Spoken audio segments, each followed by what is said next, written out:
Five. Okay. Hello, everyone, and Happy New Year 2022. We welcome you all to the Happiness Journey with Dr. Dan podcast, where every journey is worth living. My name is Dr. Dan, and I'm your host for today's episode. I'm a cognitive behavior psychotherapist specializing in anger management issues, both court appointed and private, marriage counseling, dissociative disorders, narcissistic personality disorders, depression, anxiety, dream analysis, and also do life, business, and retirement coaching support. I provide individual one-on-one session and also do group setting. If you need any assistance, reach out to DMV Therapy and Coaching Services at 301-325-1550, and our website is lifecoachdanamzalak.com. Today, I'm very excited to have for our third episode of season 5 a very special guest, Kimberley Spencer, all the way from Australia. Now, just like every of my past episode, I will leave it up to the guests to properly introduce themselves, as no one can do a better job. Kim, the floor is yours, my dear. Thank you so much for having me, Dr. Dan. You do definitely live up to the testament of your title of your podcast, because you are just so joyous and I love it. It's the beginning of my day. I haven't yet had my coffee yet, and it is the end of your day, but I am coming to you from the future, and I can definitely say the future is very bright. Beautiful. So I am a high performance coach for visionary leaders. I help leaders build their empire, lead consciously, stand out authentically, and really make the income and the impact that they deserve. And so often working with high achievers, and having been a card carrying high achiever myself, with high achievers, we always set these big, gigantic goals for what we want to achieve. Sometimes we struggle with perfection, and sometimes we struggle with self sabotage. And a part of my journey was really looking at all of the ways that these beliefs of not enoughness showed up in a different form. So originally, I started out, my career was very varied. It went from, I didn't follow a very linear path. Mhm. I went graduated straight from high school into the Hollywood entertainment industry, working as a screenwriter and an actor. And it was in that space that I also needed a bridge job to support me. So I started teaching Pilates, and Pilates was such a saving grace, because as I was teaching and became the highest paid instructor in the and most fully booked in the span of 1 year of teaching, I realized that it was coming because I was leading from this place of authenticity, Mhm. because I never really loved exercise. And I had struggled so deeply with bulimia for the past 10 years. And so I could definitely approach being in a leadership position where people were coming to me for their fitness advice with a system that worked, because the system was Pilates, but also saying, like, this is how it's helped me, and serving from that place of authenticity. Because through my experience with working in Hollywood and in acting, that was able to unlock all of the patterns of being able to feel again, of being able to learn how to express emotions, because I grew up in a home with an addict. And I learned that you repress, suppress, and try to escape from those horrible things called emotions. And I was very good at acting in all the wrong places, pretending like I was fine when I wasn't, pretending like I had everything handled and I could totally handle all the pressure, and I couldn't. And not asking for support because of that, because I had to prove to everyone how strong, how capable, how smart I was. And these patterns repeated themselves, just kind of in the background of my life, but still always being there. And it was through teaching Pilates that I realized that my body image issues specifically didn't have to do with whether I was technically fat or technically thin or technically ate healthy or like really didn't. I saw, because I trained hundreds and hundreds of clients of different races, genders, and body types, with all different types of physical issues. Mhm. And what I saw was how they thought about. And so that's what really got me fascinated with the mindset. And I said, well, if the common denominator is how you think about your body, then what if I just started telling myself a different story in terms of my own body image? And that's when I started to actually heal.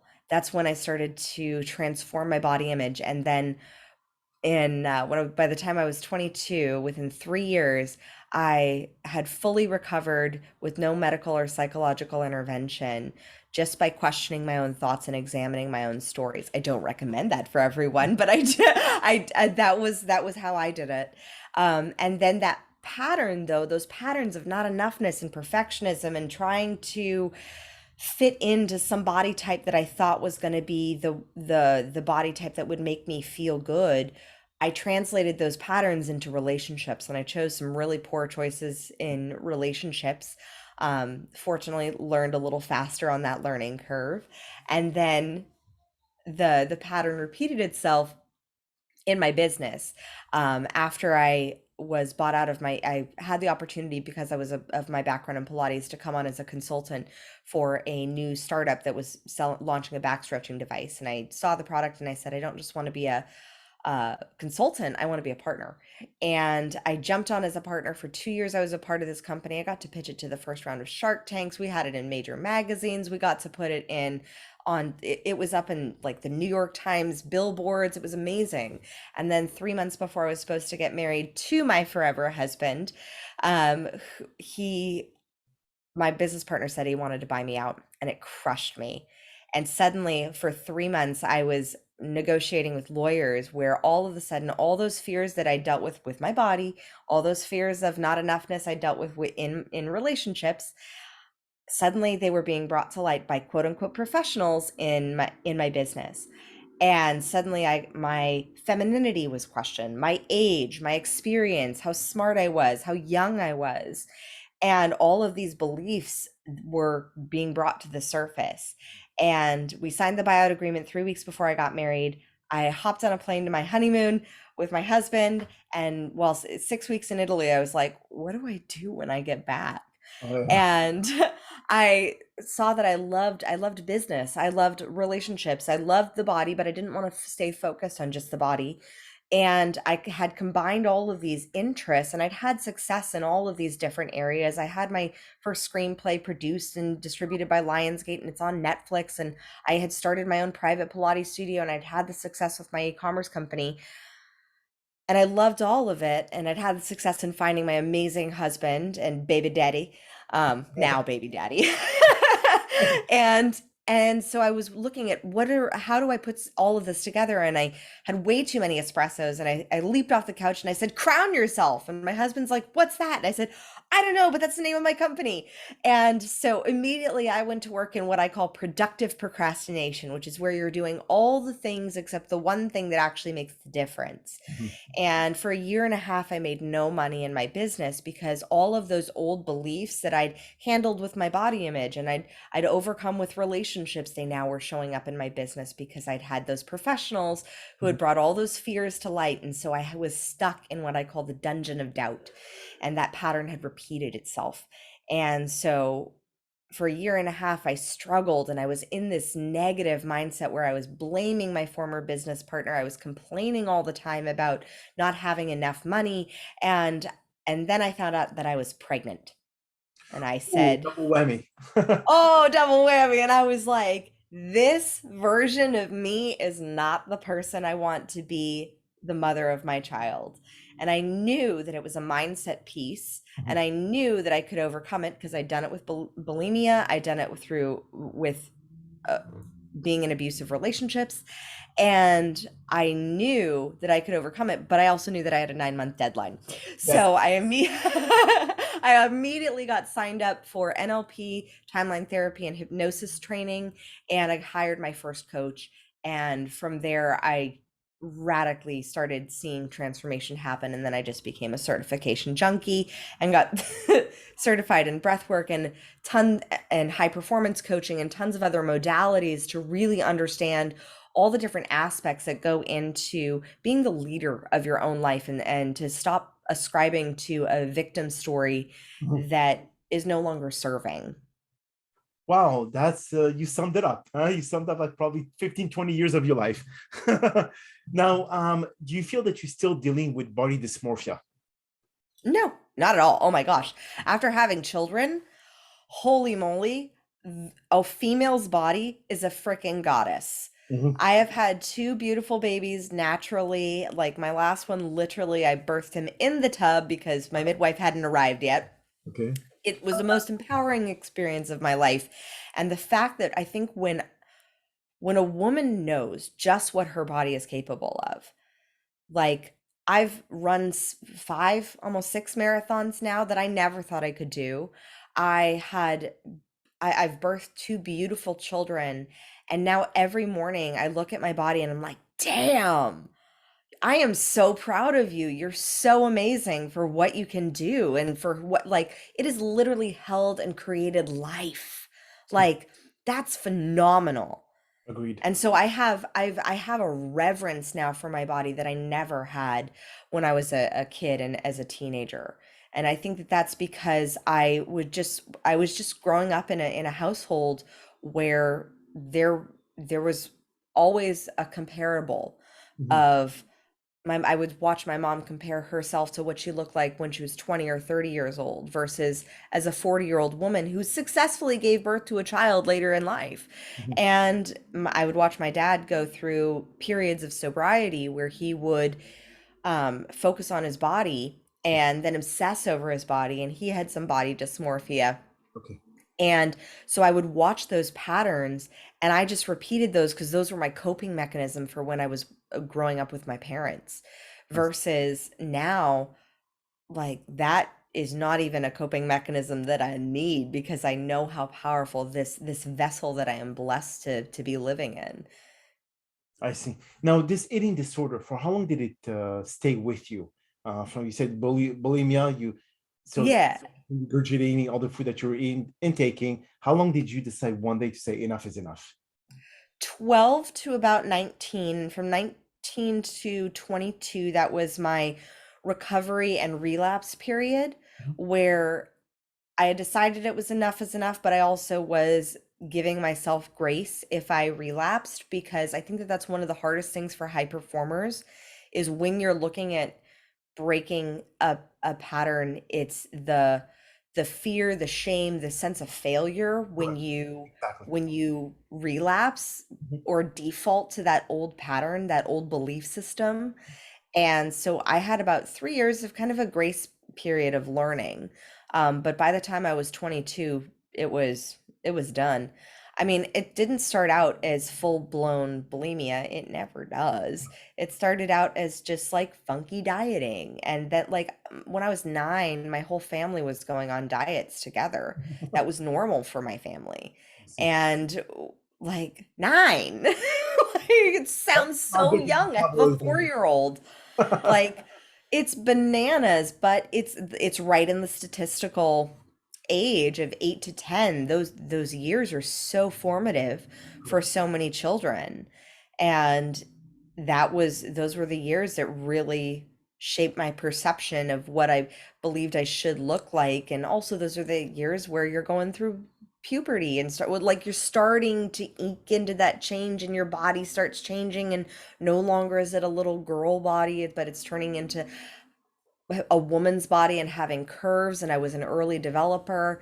And so suddenly, as a very woman looking 11-year-old, like it definitely throws off some perceptions. And so that's when I started. It was about when I was 11 or 12 that I started bulimia because I had been binging and been having like weird eating patterns, skipping meals, skipping lunches, um, only drinking diet beverages, which is so gross. Like, gross. Like I haven't touched a Coke in like 15 years. But that perception of like these things that I needed to do to stay skinny, to stay small, and really it was just me trying to disappear.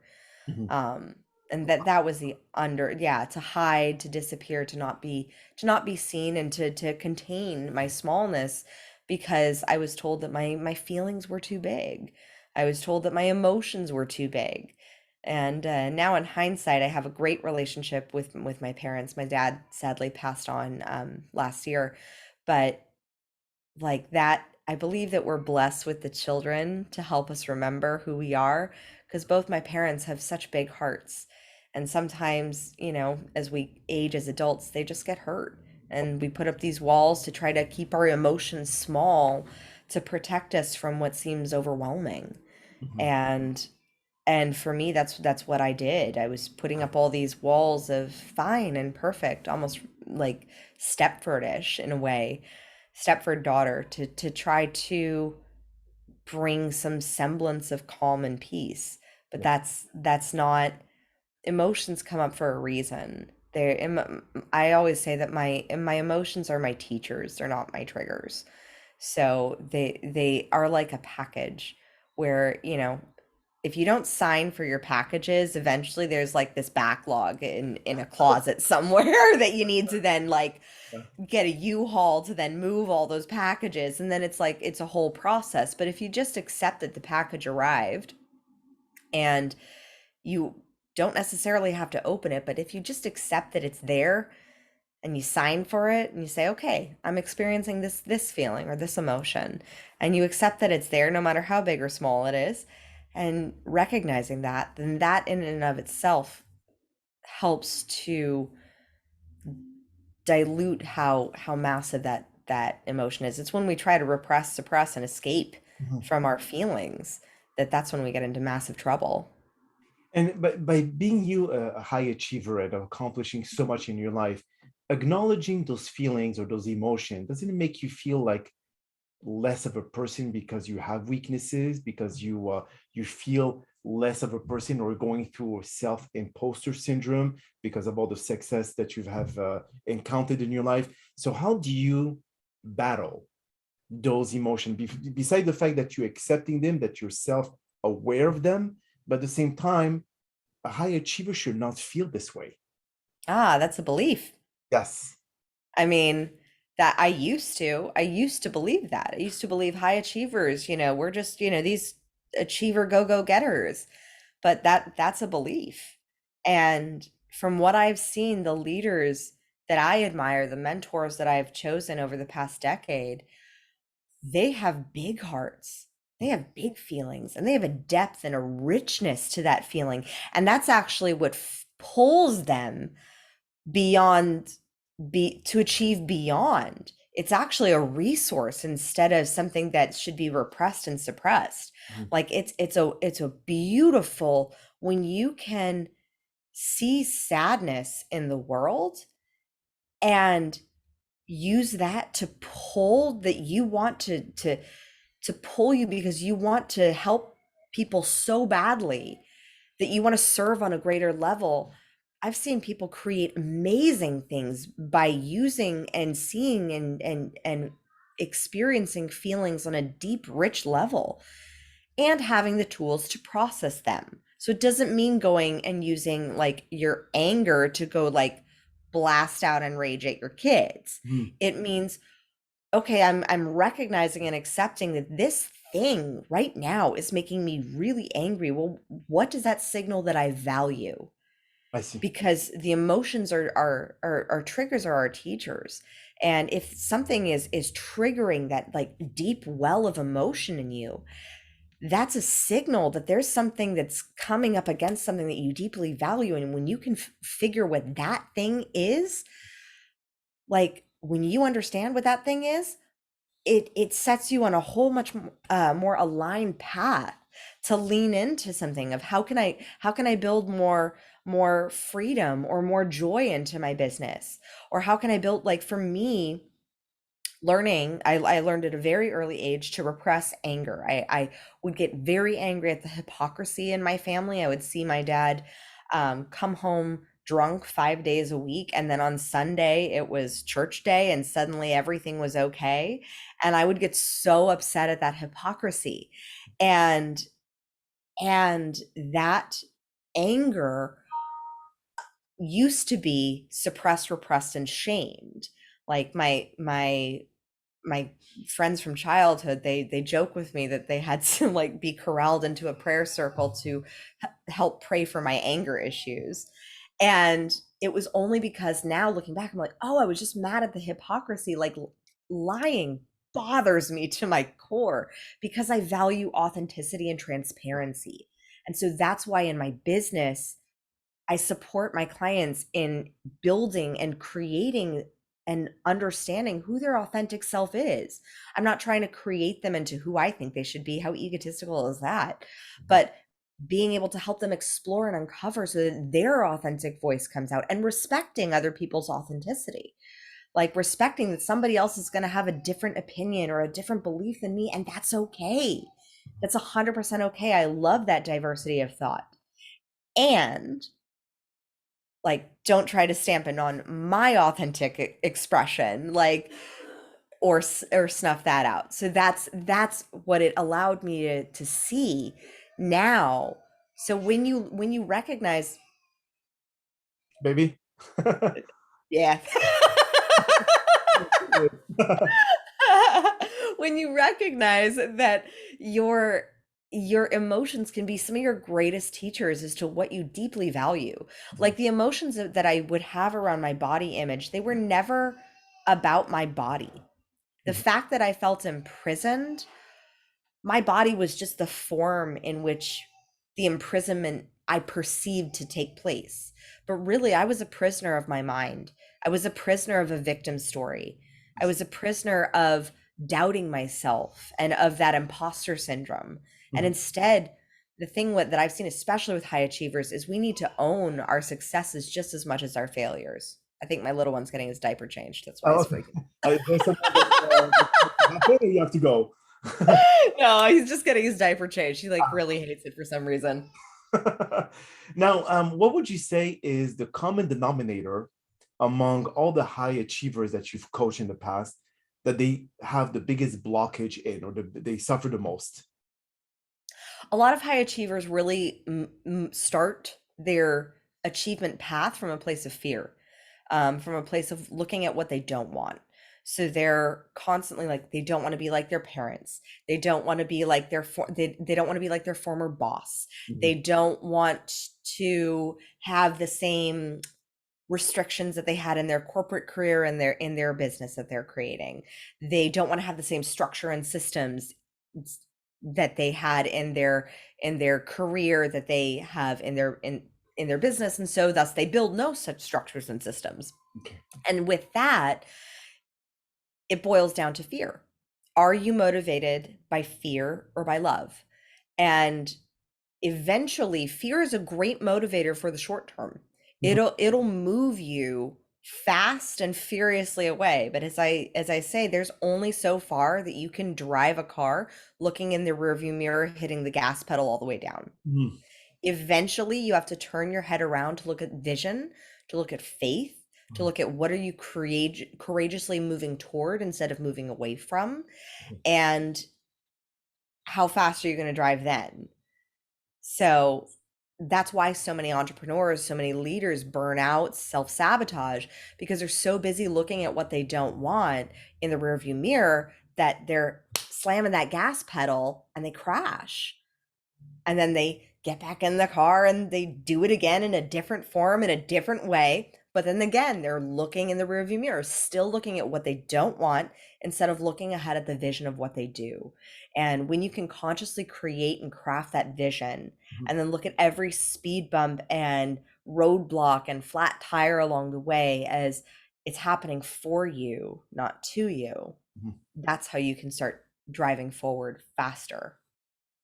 Now, isn't it true? I'm not sure if you will agree with me or not, but when you actually create this checklist in your mind about, I don't want to be like my parents, I don't want to be like my former boss, I don't like this and that, doesn't the brain forget the first two words and only take the last words, which means that you will become like your parents, you will become like your former boss, and then you just, instead of using the negative in the beginning, isn't there like an alternative vision that you can create to make it more positive than focusing too much on the negative? Yeah, so I love that you asked this because it's the subconscious mind, it doesn't process negatives. Correct. Like I tell my son, don't throw the ball in the house, and I know better not to say that because suddenly the ball is like clear across the other side. And so, and if I said, don't think about chocolate, what are you thinking about? And even if you think about chocolate, but then you don't think about chocolate because you remember that I said don't think about chocolate, and so you instead think about apples. The thing is that you still didn't prevent that first thought of what you weren't supposed to think about initially. That's correct. So instead, if you make a list of all the things you don't want, because the hardest question that I ask my clients whenever we first get started working together is, what do you want? And I get this like, well, I don't want this, I don't want that. And Yes. so I get the list of like everything that they don't want. And I'm like, okay, cool. And then there's like some kind of clarity on what they want. They kind of want some things, but it's not a real clear picture. And so we make a list of all the things that they don't want, and then getting really specific with that list. Okay, you don't want to be like your parents. What is it that you don't want to be? Why don't you want to be like their parents? What is it about your parents that you specifically don't like? So we get to that Mhm. more granular level. And then just look at what the polar opposite is. Okay, so you don't want to be your like your parents as you're raising your children because they repressed and suppressed their emotions and pretended like emotions were they were very pragmatic and they didn't really think about emotions, and they were very logical thinking, and you're a big emotional feeling child. Well, what do you want for your children then? As you move into parenting, do you want to allow them to express their emotions? Do you want to hold the space? And so, how can you then hold the space for them to be able to express the emotions, but also not go into that complete overwhelm of all of the emotions that kids can Yes. get into? Mhm. Like, how do you want to like, if we can see clearly what you don't want, if you don't want to be broke, obviously you want to make money. So how do you want to make money? I mean, you could go get a job. No, you don't want to have a job. Okay. So you don't want to have a job. So what do you want? Oh, you want to start your own business. So what is it that you want to sell? Well, I don't want to sell anything that's out of alignment. Okay. So you don't want to sell any. So what is in alignment? So really just allowing yourself, anytime you come up with a negative, it's like, I don't want to do this, because this is what I did with my own body, with I don't want to feel fat. I don't want to feel fat. And I'm like, I'm telling myself the story of that all of my subconscious mind is hearing is fat, fat, fat, fat, fat, versus what do I want to feel in my body? Well, what does being fit and healthy represent to me? Well, being fit and healthy would bring me, what feelings would that bring you? Because ultimately, it's never the thing that we think we're chasing. It's the feeling of what we perceive that thing will bring us. Mhm. And so if we allow ourselves to get clear on, okay, you want a multi-million dollar business. Awesome. Why? What is the feeling that you think that that will give you? Because so many achievers will chase after achievement after achievement after achievement. I know I did. And suddenly that achievement doesn't bring them the fulfillment, the peace, the purpose that they thought they were going to have. I had this with my first film, Mhm. because it wasn't until 2 weeks after the film premiered, because at the film premiere I was like, this is fun, red carpet and the pictures and everything, and all the press was there, and yet I was still only about 90% fulfilled.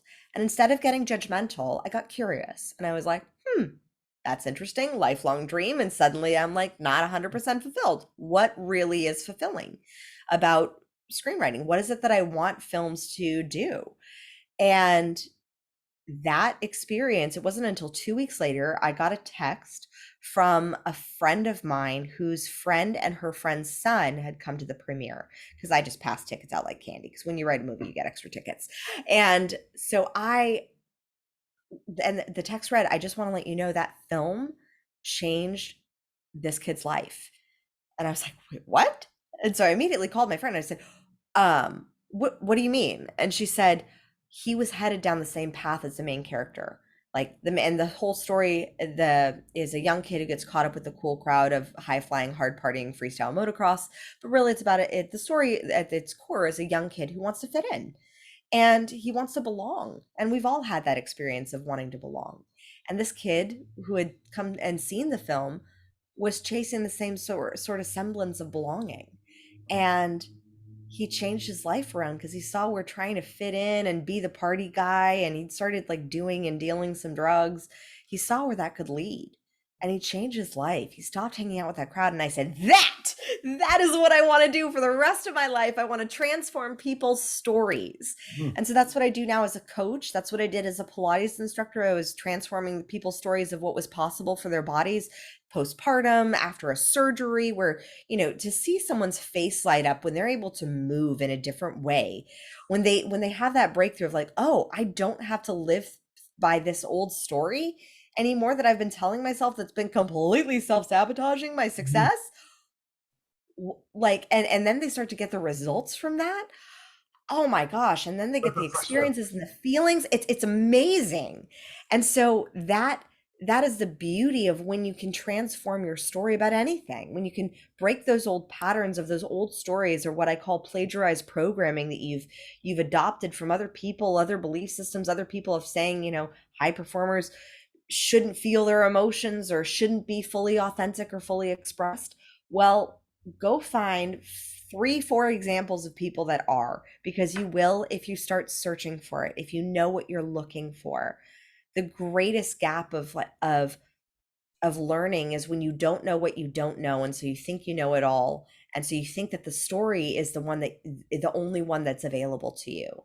And as I've done this work of transforming so many leaders' stories and transforming my own multiple times of what is possible for me, I am so open to possibility. As in my TED talk, that's why I called it becoming a warrior for possibility, because I'm open to all the possibilities, all the positive ones.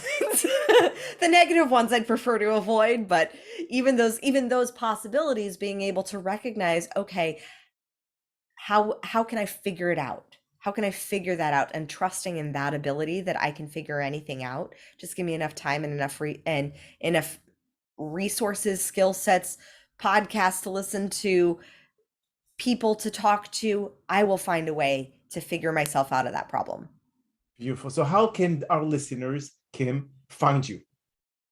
You can find me at crownyourself.com. If what I said resonated with you, then definitely head on over to crownyourself.com and click the button that says work with me.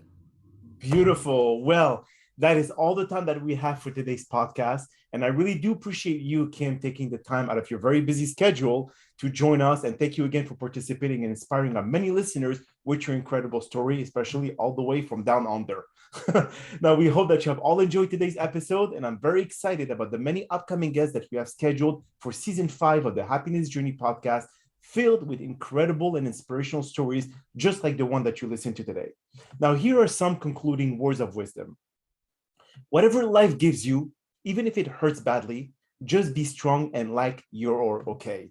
Strong walls shakes, but never collapse. You may experience the desire to give up, but giving up is simply the final option you can choose in life. And if you allow yourself to select that option, what else is there to go? First thing to do is to take a step back, breathe, analyze the situation you are in, and then breathe again. Listen to that inner voice and work towards figuring out the next best option. You are the only one who can decide the best course of action to take to change your life. Select the right one for you. My name is Dr. Dan Amzalag, and you may all keep pursuing your amazing journey in life.